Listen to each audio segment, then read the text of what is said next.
It is time for our DraftKings First Call Parlay. We've got 3 picks, all for tonight's Game 2s. Doggy, you're up first. You like Anthony Edwards to hit 3 or more threes tonight. Why? Well, because Wemby is going to intimidate people, and he has some opportunities to make some long-range shots. Plus, I think San Antonio is going to be leading because I think they're going to win, which is going to make Minnesota try to get back in the game by shooting long jumpers. I'll say over 3 for him with the threes. Okay, Stephen A. Tyrese Maxey getting over 35 points, rebounds, and assists. Why? Because the Sixers are desperate. They don't want to go down 0-2. But most importantly, the biggest reason is that Tyrese Maxey is a superstar in this league. He's something special.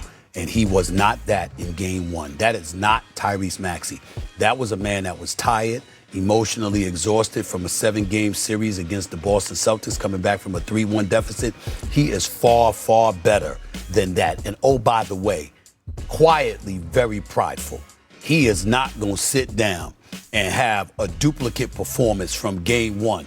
If there's one person I trust to show up and to look at the Knicks and say, here I come, it's Tyrese Maxey. And that's why I said that about him tonight. He ain't going out like that. That is not Tyrese Maxey that you saw in Game 1. Don't worry about seeing that Tyrese Maxey for the rest of this series. That was a one-time situation. It will not happen again. Okay, and I feel the exact same way about Victor Wembanyama, although he had great blocks. The shooting was not great in Game 1. I'm going to take him to get 25 or more points. In the last 4 games, Wemby has played against the Timberwolves.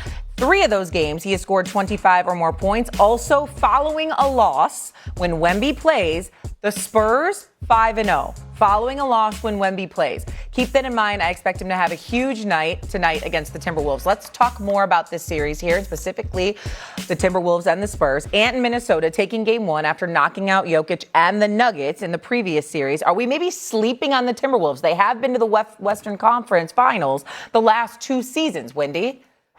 No, they're a fascinating team. So first off, they've won 5 playoff series the last 3 years. You know, that's pretty good. Who they sent home? Tell that. No kidding. That's Denver. Who they sent no home? kidding. So, and by the way, they haven't had home court in 3 of them. That means that, you know, they've won 3 playoff series as a 6th seed.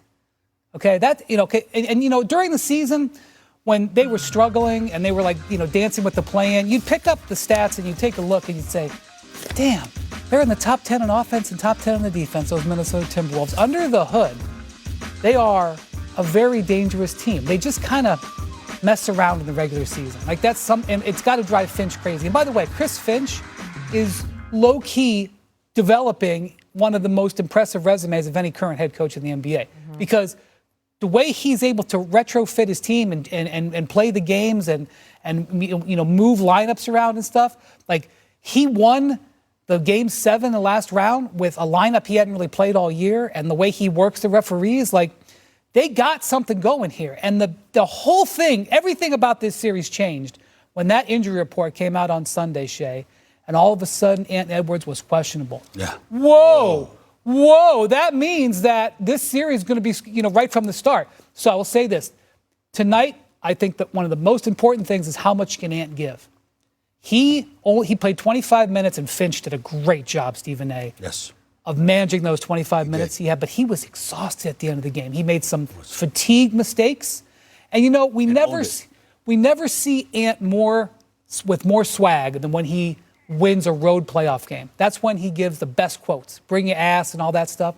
He could barely talk after that game. So how much, 2 days later, how much more can he give? Because you were right, Shea, it's going to need more because you're going to get a big game from Victor tonight. Go ahead, Doggy. Well, I do understand that San Antonio, a young team, we've been wondering when, in fact, his youth might come back and bite him in the rear end. We thought maybe it would be the Oklahoma series down the road. And now with Minnesota, great job by Wendy. They've won a lot of playoff series. I love Finch, too. Now we think maybe the youth will catch up to him. I'm not buying it. They were in a little trouble in Portland. Remember, they didn't have Wembanyama in Game 3 when they were coming off a loss. I think I'd be very surprised if the T-Wolves win this series. I really would. I said 5 before it began. I'll go 6 now. I think the Timberwolves will win another game. But, you know, one thing about the Timberwolves, before we go out there and put them on a pedestal, including Anthony Edwards, can we also give you this stat before we go crazy? He's 2-8 in conference finals. Okay? He got killed by Doncic. They lost in 5 games, and they were down 3-0. And then they got embarrassed last year by Oklahoma City. They lost 2 games barely in Oklahoma City. They won game 3 easy, then they got killed again. They never beat the Thunder. Never. So they are 2-8. To be fair, I know they won a lot of playoff series, but in conference finals, they've lost 8 of 10, to be fair. So let's not go crazy on Minnesota quite yet. Well, you could talk about not going crazy on them, but give them credit because they weren't the better team.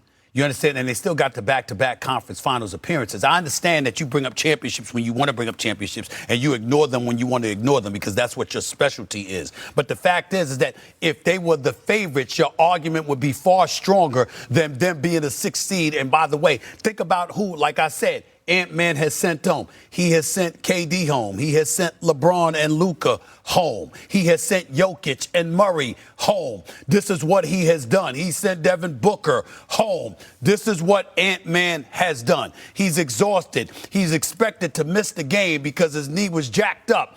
And he comes off the bench and gives you 18, okay, on better than 60% shooting. Show some damn respect. That's number one. Number two, when I think about the Minnesota Timberwolves, here's something else somebody else you got to give respect to. First, Coach Finch is doing a hell of a job. Julius Randle and these boys are making Wemby feel them. I mean, it's like they're bumping them, elbowing them. You know, they're reminding them this playoff basketball now. You 235 pounds. They were a plus when he was on the court. They were +5 when Wemby was on the court. They were -7 when he was off the court. Why does that matter? Because Wemby, can you stay in the game? Because he wasn't injured. He was tired because they was making him feel it. You understand what I'm saying? That matters. Terrence Shannon, I like this young kid. I like this kid that Finch has plucked off the bench. Built like a damn linebacker. Really, really fast. Very athletic. Skywalker as well. When you've got Harper, De'Aaron Fox, who owned game 1, put it on his shoulders. You got Castle and Vassell and these boys. You need somebody like Terrence Shannon coming off the bench, joining McDaniels, joining Julius Randle and the crew. I like what I'm seeing Minnesota doing. I really, really like it. Give them their respect. They could win this series. All right. To recap what we're going to do with these games tonight, we have Anthony Edwards hitting 3 or more threes, Tyrese Maxey having more than 35 points, rebounds, and assists, and then how about Wendy agreeing with me? Victor Wembanyama going for 25 or more points. Those odds are +413. Oh, you were absolutely right. I still am. Oh, come on, doggy. You guys are making such a big deal. They beat the Orlando Magic, who fired their head coach. They beat the Cavs last night. What are you talking about? Cleveland almost lost to Toronto, for crying out loud. And That's Toronto's not the issue. Good. You guys got to calm down in the Pistons. You especially now. Now you're going the other way. All year the Pistons are great. Then all of a sudden I'm the God's gift of basketball. Chris, you're 100% right. And now you're going to go the other way and tell me, Chris, the Pistons are.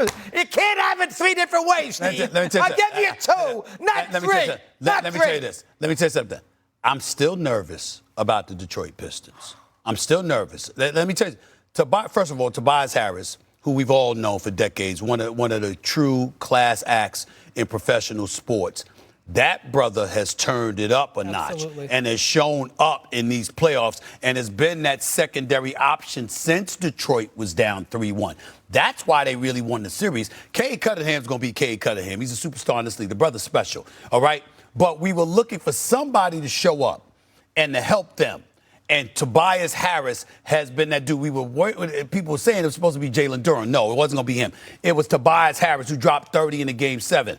If you have a secondary scorer, remember, toughness is not an issue with Detroit. Defense is not an issue with Detroit. Athleticism is not an issue with Detroit.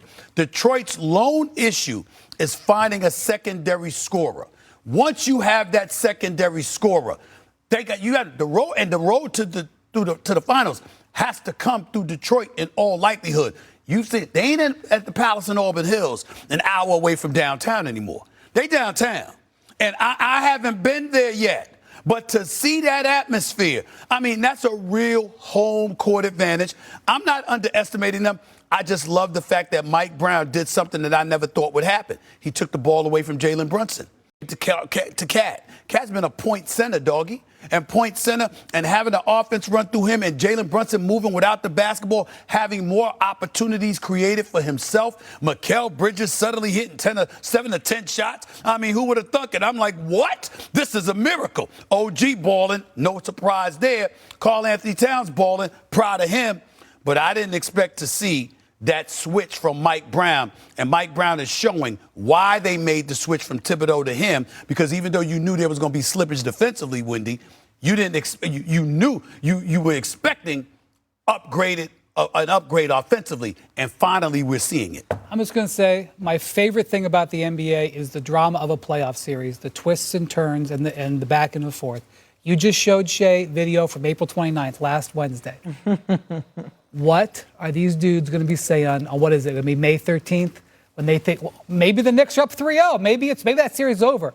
Maybe the Knicks are down. Maybe the Pistons have won. I don't know. Here's what I'm going to say.